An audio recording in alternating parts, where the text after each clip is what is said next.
السلام علیکم۔ امید کرتا ہوں کہ آپ سب خیریت سے ہوں گے۔ آج ایک اہم لیکچر ہے سیاق و سباق کے حوالے سے۔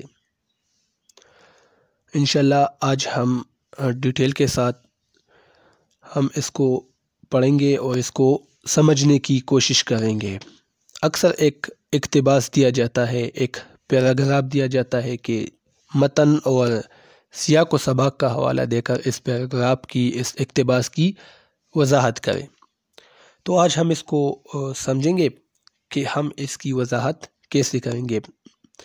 سیاق و سباق عموماً 3 مراحل سے گزر کر تکمیل تک پہنچتا ہے، اور 3 مراحل یہ ہیں، یعنی 3 مرحلے ہیں۔ پہلے متن کا حوالہ۔ متن کا حوالہ یہ پہلا مرحلہ ہے جو مزید ذیلی حصوں میں تقسیم کیا جاتا ہے۔ نمبر 1، عنوان۔ متن کا حوالہ، اس کے اندر ایک حصہ ہے عنوان، آپ ہیڈنگ دیں گے۔ یہاں ہم تشریح طلب اقتباس، یعنی جس پیراگراف کی تشریح کرنی ہوتی ہے، جہاں سے لیا گیا ہے اس سبق یا نظم کا عنوان لکھتے ہیں، چاہے شاعری کی عبارت ہو یا نثر کی۔ یعنی جو پیراگراف دیا گیا ہے تو ہم اس سبق کا نام لکھیں گے اس عنوان کے تحت کہ یہ پیراگراف، یہ اقتباس کس سبق سے لیا گیا ہے۔ آپ لکھیں گے عنوان، اور عنوان کے نیچے لکھیں گے سبق کا نام جس سے یہ پیراگراف لیا گیا ہے۔ دوسرا ہے ادیب کا نام۔ یہ آپ ہیڈنگ لکھیں گے ادیب کا نام۔ یہاں ہم نظم و نثر کے خالق کا نام لکھتے ہیں، یعنی جنہوں نے یہ سبق لکھا ہے یا جنہوں نے یہ غزل، یہ نظم لکھی ہے، اس کا نام ہم لکھتے ہیں۔ تیسرے نمبر پر صنف ادب۔ یہ ایک سرخی ہے، ایک ہیڈنگ ہے، یہ آپ لکھیں گے صنف ادب۔ اس کے نیچے آپ کیا لکھیں گے؟ اس حصے میں ہم ادب پارے کے صنف کا تعین کرتے ہیں۔ اگر نثر ہے تو نثر کے اندر داستان، ناول، افسانہ، مضمون، انشائیہ اور حکا وغیرہ کے اصناف موجود ہیں۔ اگر شاعری ہے تو شاعری میں نظم، حمد، نعت، قصیدہ، مرثیہ، منقبت، مناجات، مثنوی اور ہجو وغیرہ کے اصناف موجود ہیں۔ اسی طرح غزل بھی شاعری کی ایک مشہور صنف ہے۔ مذکورہ تفصیل کے مطابق صنف کا انتخاب کیا جاتا ہے۔ یعنی یہاں ہم کیا لکھیں گے؟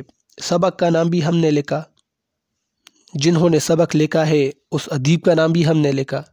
صنف کیا ہے؟ یعنی یہ جو سبق ہے یہ ناول ہے، افسانہ ہے، ڈرامہ ہے، کوئی نظم ہے، تو یہ ہم لکھیں گے۔ اگر نظم ہو تو لکھیں گے کہ یہ نظم ہے، قصیدہ ہے تو لکھیں گے یہ قصیدہ ہے، ناول ہے تو ناول لکھیں گے۔ تو یہ اس حصے میں لکھیں گے۔ محض اس مرحلے میں مذکورہ ادب پارے کی بنیاد یا منبع کا تعین کیا جاتا ہے کہ ادیب کی کون سی کتاب سے دیا گیا ہے۔ جب آپ ہیڈنگ دیں گے محض، تو پھر آپ اس سبق کا محض لکھیں گے کہ وہ سبق ادیب کی کس کتاب سے دیا گیا ہے۔ اکثر ہمارے جو درسی کتاب ہیں عموماً 9th 10th first year second year, تو ایک مختصر سبق کتاب میں موجود ہوتا ہے، تو آپ لکھیں گے کہ وہ سبق ادیب کی کس کتاب سے لیا گیا ہے۔ مثال کے طور پر ڈپٹی نذیر احمد کے ناول ہے، مرات العروس ہے، ایامہ ہے، بنات الناش ہے، تو ایک پورا ناول تو ظاہر ہے فرسٹ ایئر 9 10 اس کے کتاب میں نہیں آ سکتا، تو وہاں سے وہ چند پیجز اٹھا کر یہاں پیسٹ کرتے ہیں۔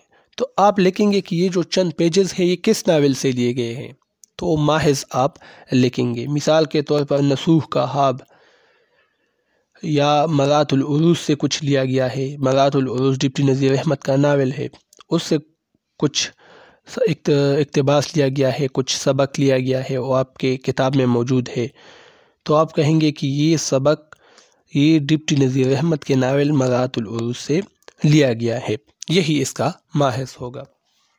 سیاق و سباق یہ مرحلہ ختم ہوا، متن کا حوالہ یہ مرحلہ ختم ہوا۔ دوسرا جو ہے وہ سیاق و سباق ہے۔ سیاق کا لفظی معنی ہے تعلق قائم کرنا، اور سباق کا لفظی معنی ہے آگے بڑھنا۔ مجموعی طور پر اس کے معنی ہے آگے پیچھے کی عبارت یا کلام جس سے مفہوم متعین ہوتا ہے۔ یہ ایک اہم مرحلہ ہے جہاں تشریح کرنے والے کے لیے ضروری ہوتا ہے کہ وہ مذکورہ ادب پارے کے چیدہ چیدہ نکات بیان کریں۔ یہاں پر مذکورہ عبارت سے پہلے جو کچھ ہوتا ہے اس کا بیان، اور مذکورہ عبارت کے بعد جو کچھ ہوتا ہے اس کا ذکر ترتیب کے ساتھ کرنا ضروری ہے، تاکہ تشریح طلب عبارت اور سبق کے درمیان ایک ربط پیدا ہو جائے۔ سیاق و سباق کا حصہ سبق اور تشریح طلب اقتباس کے درمیان ایک پل کا کام دیتا ہے۔ اچھا، سیاق و سباق کیا ہوتا ہے؟ سیاق و سباق یہ جب آپ ہیڈنگ دیں گے تو اس کے نیچے آپ کیا لکھیں گے؟ جو اقتباس پیپر میں ہے، جو پیراگراف پیپر میں ہے، اس پیراگراف سے پہلے اور اس پیراگراف سے بعد سبق میں جو واقعہ ہوا ہے اس کو آپ مختصراً یہاں سیاق و سباق کے نیچے لکھیں گے۔ جو پیراگراف پیپر میں موجود ہے تو اس سے پہلے جو ہوا ہے سبق میں اور اس کے بعد جو ہوا ہے اس کو مختصراً آپ سیاق و سباق کے نیچے لکھیں گے، یعنی سیاق و سباق ہیڈنگ دیں گے آپ اور اس کے نیچے پھر وہی پوائنٹ آپ لکھیں گے۔ یہ کیا ہے؟ یہ ایک پل کا کام کرتا ہے۔ بعد میں جب کوئی یہ عبارت پڑھے گا جو پیپر میں آیا ہے تو ظاہر ہے یہ کتاب کے بیچ میں سے آیا ہوگا پیپر میں، تو اب جب وہ اس پیراگراف کو پڑھے گا تو اسے تو پورے قصے کے حوالے سے ان کو معلومات نہیں ہے کہ اس پیراگراف کے آگے کیا ہوا ہے، اس کے پیراگراف کے بعد پھر قصہ کہاں تک پہنچا ہے۔ تو یہ آپ کی ذمہ داری ہے، اور آپ کی ذمہ داری یہ ہے کہ وہ آگے اور پیچھے کا جو قصہ ہے وہ سیاق و سباق میں آپ لکھیں گے، تو جو پڑھنے والا ہے پھر اسے پورا قصہ اسے سمجھ میں آ جائے گا۔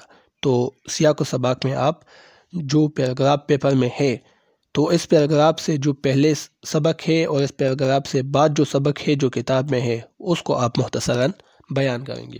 آخر میں ہے تشریح، جو اقتباس جو پیراگراف پیپر میں ہے اس کی تشریح، اس کی وضاحت لکھنی ہوتی ہے۔ یہ کہ سیاق و سباق کا اہم اور ذرا تفصیلی مرحلہ ہے۔ تشریح کا مطلب صرف یہ نہیں ہے کہ مشکل الفاظ کے معنی و مفاہیم بیان کیے جائیں، بلکہ مرکزی نقطوں تک رسائی حاصل کرنا انتہائی ضروری ہے۔ یعنی صرف یہ نہیں کہ آپ بس الفاظ کے معنی لکھیں، جو مشکل الفاظ ہیں، جو تراکیب ہیں، بس اس کے معنی لکھیں اور وہی پیراگراف دوبارہ لکھیں، تو یہ ٹھیک نہیں ہے، بلکہ جو اہم پوائنٹس ہے ان تک رسائی لازمی ہے، اہم پوائنٹس کو اشکارا کرنا ضروری ہے۔ یہ مرحلہ سیاق و سباق سے تفصیلی ہونا چاہیے۔ یہاں ضروری ہے کہ تشریح کرنے والے کے ذہن میں سبق کا پورا پس منظر ہو، یعنی جو سبق ہے کتاب میں پورا آپ کے ذہن میں ہو، اس کا پس منظر، بیک گراؤنڈ، تو آپ خوبصورتی کے ساتھ اور اچائی کے ساتھ آپ پھر اس پیراگراف کی جو پیپر میں آیا ہے اس کی آپ وضاحت کر سکتے ہیں۔ اس حصے کو خوبصورت اور مدلل بنانے کے لیے قرآنی آیات، احادیث مبارک، متعلقہ اشعار اور دانشوروں کے اقوال یہاں لکھے جاتے ہیں۔ یعنی آپ اشعار بھی لکھ سکتے ہیں اپنی بات کی وضاحت کے لیے، اقوال بھی لکھ سکتے ہیں، قرآنی آیات بھی آپ لکھ سکتے ہیں وضاحت میں۔ تو یہ 3 حصے ہیں، متن کا حوالہ، پھر ہے سیاق و سباق، اور پھر آخر میں تشریح۔ تو ان 3 چیزوں کو سامنے رکھ کر آپ ایک پیراگراف کی وضاحت کریں گے۔ امید ہے یہ ویڈیو آپ لوگ کو پسند آ چکی ہوگی۔ اب مجھے اجازت دیجیے، اللہ حافظ۔